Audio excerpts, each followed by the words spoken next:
Hello, আসসালামু আলাইকুম। Right from ভার্বসের তৃতীয় ক্লাস। আজকে পড়বো প্রেজেন্ট পারফেক্ট টেন্স।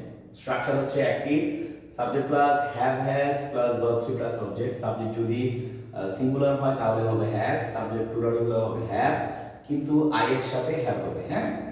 আর অবজেক্ট প্যাসিভটা হচ্ছে প্রথমে অবজেক্ট বসবে, তাহলে হ্যাভ এর পরে বিং প্লাস ভার্ব থ্রি, প্রয়োজন অনুযায়ী ভার্ব বাকিটা। সো প্রেজেন্ট পারফেক্ট টেন্স কখন হয়? অ্যাকচুয়ালি এইগুলো নিয়ে অনেক কন্ট্রোভার্সি আছে বা অনেক স্টুডেন্টদেরকে বুঝতে অসুবিধা হয়। তো আমি আজকে সহজভাবে বুঝিয়ে দিচ্ছি। কোনো একটা কাজ অতীতে শুরু হয়েছে, কিন্তু তার ফলাফলটা কি বিদ্যমান। অতীতে কিন্তু রেজাল্ট শেষ হয়ে গেছে, কিন্তু তার ফলাফলটা কি বর্তমান থাকবে, হ্যাঁ। এই ক্ষেত্রে যদি আমরা বলি যে জাস্ট জাস্ট না, already, ever, lately, recently, never, ever এগুলো থাকলে, up to the mark, up to the standard, so far এগুলো থাকলে প্রেজেন্ট পারফেক্ট টেন্স হতে পারে, ঠিক আছে।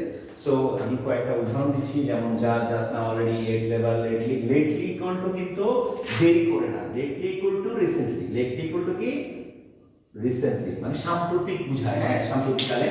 নেভার, রিসেন্টলি ইত্যাদি থাকলে so far, up to now, up to the present এইগুলো হচ্ছে কি আপনার প্রেজেন্ট পারফেক্ট টেন্স, ঠিক আছে। সো এই জিনিসগুলো প্রেজেন্ট পারফেক্ট টেন্স হয়।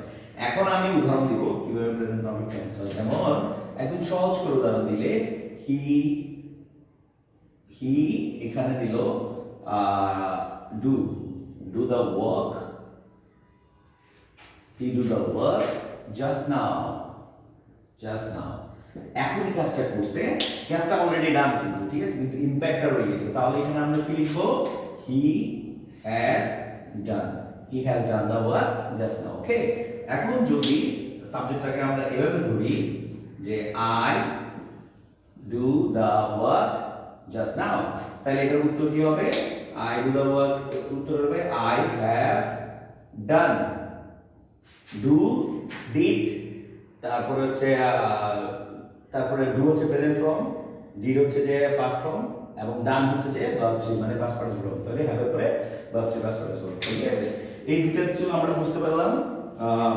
এখন আমরা পড়ব এই যে এখানে যে আমরা ইয়েট এবং অলরেডি এর রুলসটা দিছি সেটা, ঠিক আছে। ইয়েট এবং অলরেডি রুলসটা আমরা একটু পরে পড়ব। তার মানে আমি বুঝতে যাচ্ছি যে যদি কোনো একটা কাজ অতীতে শুরু হয়েছে, অতীতে শেষ হয়ে গেছে, কিন্তু তার ফলাফল বর্তমান, তখন তাকে প্রেজেন্ট পারফেক্ট টেন্স বলে। অথবা কোনো একটা কাজ অতীতে একবার হয়েছে, আবার হতে পারে, তাও প্রেজেন্ট পারফেক্ট টেন্স। তাছাড়া আমরা আরেকভাবে বলতে পারি, কোনো একটা কাজ অতীতে অনেকবার হয়েছে, এক্ষেত্রে many time, five Times, twice, thrice এগুলো উল্লেখ থাকবে, যে তাও কি প্রেজেন্ট পারফেক্ট টেন্স। যেমন আমরা যদি লিখি he has travelled, he has traveled around the world, তাহলে এটা কেন প্রেজেন্ট পারফেক্ট হলো? বিকজ এই সেন্টেন্সে সে একবার ট্রাভেল করছে, আবার ট্রাভেল করতে পারে, তাহলে কোন একটা কাজ একবার হয়েছে আবার হতে পারে। এই ক্ষেত্রে আবার যদি আমরা এটা বলি he has done the sum 5 times, কত? 5 times। সে একটা কাজ একাধিকবার করছে, আবার করার সম্ভাবনা থাকবে, 5 টাইমস, মেনি টাইমস এগুলো থাকলেও প্রেজেন্ট পারফেক্ট টেন্স হবে, ঠিক আছে। সুতরাং আমরা বলতে পারি কোন একটা কাজ অতীতে একবার অতীতে হয়ে গেছে, তার ফলাফল বর্তমান থাকলে প্রেজেন্ট পারফেক্ট টেন্স। যেমন the result has been published, তাহলে প্যাসিভটা আমরা কি বলবো? যা দ্য রেজাল্ট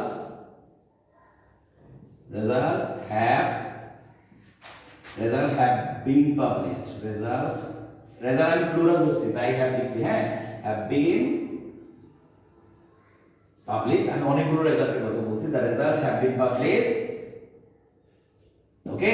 সো এই যে the result have been published by the university অথবা by someone, সো এটা হচ্ছে প্যাসিভ ফর্ম। আমি যদি রেজাল্ট লিখতাম তাহলে সিঙ্গুলার, একটা ইউনিভার্সিটিতে অনেকগুলো ডিপার্টমেন্টের রেজাল্ট একসাথে দিতে পারে না, তখন দেখা যাবে যে সায়েন্সে দিতে পারে, আর্টস দিতে পারে, এরকম দিতে পারে। সুতরাং রেজাল্ট প্লুরাল করা যায়, তাহলে রেজাল্ট হ্যাভ বিন পাবলিশড এরকম লেখা যাবে, তাহলে প্রেজেন্ট পারফেক্ট হবে। তাহলে কোন একটা কাজ অতীতে হয়েছে, তার ফলাফল বর্তমান, প্রেজেন্ট পারফেক্ট টেন্স। কোন একটা কাজ অতীতে একবার হয়েছে, আরেকবার হতে পারে, তাও প্রেজেন্ট পারফেক্ট টেন্স। কোন একটা কাজ অতীতকালে অনেকবার হয়েছে, এক্ষেত্রে মেনি টাইমস, 5 টাইমস, 3 টাইমস এরকম উল্লেখ থাকবে, সেভারাল টাইমস এগুলো উল্লেখ থাকবে, প্রেজেন্ট পারফেক্ট টেন্স। অথবা যদি এত কিছু ধরতে না পারি, তাহলে আমরা বলবো যে কোনো একটা কাজের বেলায় বা কোনো একটা বাক্যে যদি জাস্ট না, already, ever, lately, recently, so far, up to now, up to the mark, up to the standard এইগুলো উল্লেখ থাকে, তখন প্রেজেন্ট পারফেক্ট টেন্স হবে। আশা করি আমরা বুঝতে পারছি। ধন্যবাদ।